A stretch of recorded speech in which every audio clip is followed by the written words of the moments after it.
What better time than 2020 in quarantine? I know, not you, Florida. Than to have a movie where every day is exactly the same.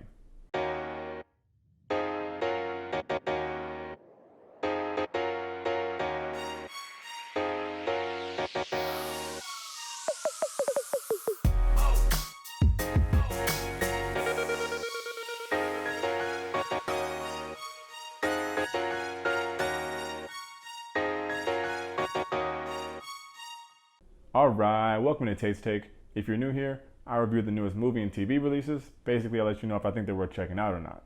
If that's something you're into, go ahead and hit that subscribe button for your boy. If you're already subscribed, make sure you hit that bell notification for your boy. It's pretty much how I know it's real. Anyway, let's see what Hulu got going on. Palm Springs is a movie written by Andy Ciara and directed by Max Barbacow. How do people not call him Barbacoa? Anyway, this is his directorial debut. Congrats, bud. They went to film school together and started working on this movie about 5 years ago during a weekend trip to Palm Springs. Adam Samberg got a hold of the script in 2018 and he fell in love with it. So much so that not only did he grab the starring role in the movie, he became one of the producers too. The film also stars Cristin Milioti, who some people might recognize from How I Met Your Mother, Black Mirror, and The Wolf of Wall Street. You!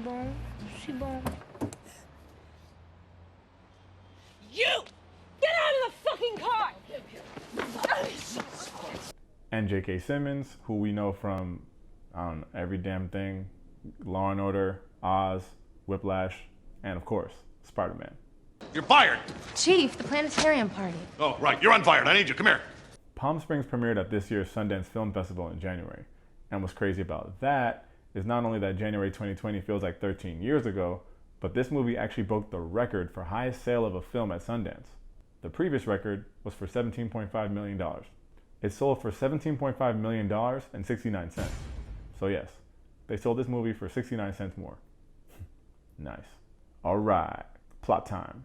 And you know it's always sucker-free and spoiler-free over here at Tate's Take. If you heard anything about this movie, then you probably heard it's a Groundhog Day type of movie. Is it Groundhog Day or Groundhog Day? It's Groundhog Day. Anyway, yes, that's correct. It is like Groundhog Day, but let's break it down. Palm Springs is a story that starts off at a very popular movie setting, a wedding. Cristin Milioti plays the character of Sarah, who is the maid of honor at her sister's wedding. For whatever reason, Sarah isn't exactly thrilled to be at this wedding. She doesn't even prepare a speech. Savage. So while the whole freaking family is waiting for her to give this speech, Adam Samberg's character, Niles, comes up to the microphone to save the day. And the only reason he's even at this wedding is because he's dating another one of the bridesmaids. Later on at the reception, of course Niles and Sarah hit it off because this dude just saved her up there. So they leave the wedding so they could make out and stuff. And here's where it gets crazy. I need y'all to pay attention. So Niles and Sarah are smooching in the desert and a random dude pulls up like he's hunting Niles. So Niles is trying to escape and he runs away and he runs right into this cave. So of course Sarah's like, what the hell? And she's following him trying to help. He warns her like, don't follow me. Don't come in here! But you know white people in the movies, they can go right to the danger.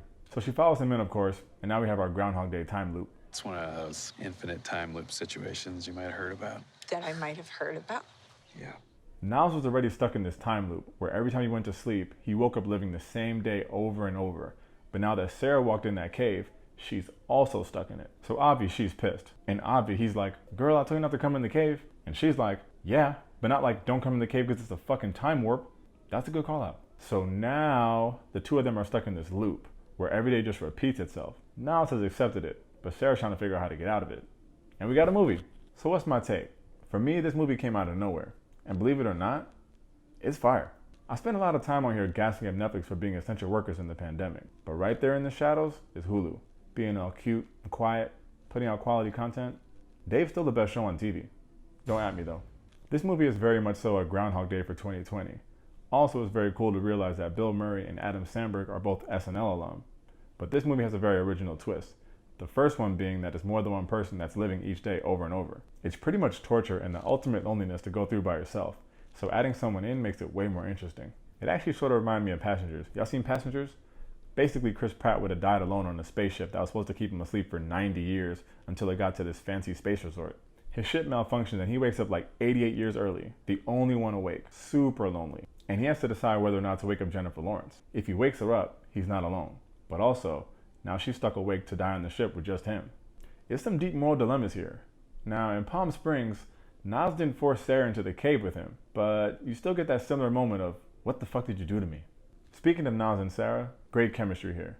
Samberg is obviously the big Hollywood star and he does his thing, but Cristin Milioti is shining in this one. I've never seen her before, but she just shows a natural talent here. Doesn't overact, is still funny, and she plays that what the hell is going on role perfectly. She also is the one trying to understand the science of it all. Where Niles has kind of accepted his fate in this non-stop loop, Sarah's more intent on trying to get the hell out of there. So she spends more time trying to understand the physics of it all. And with physics comes British professor Clifford B. Johnson. He's the guy that many filmmakers turn to when they want to make sure that the science in their movies makes sense.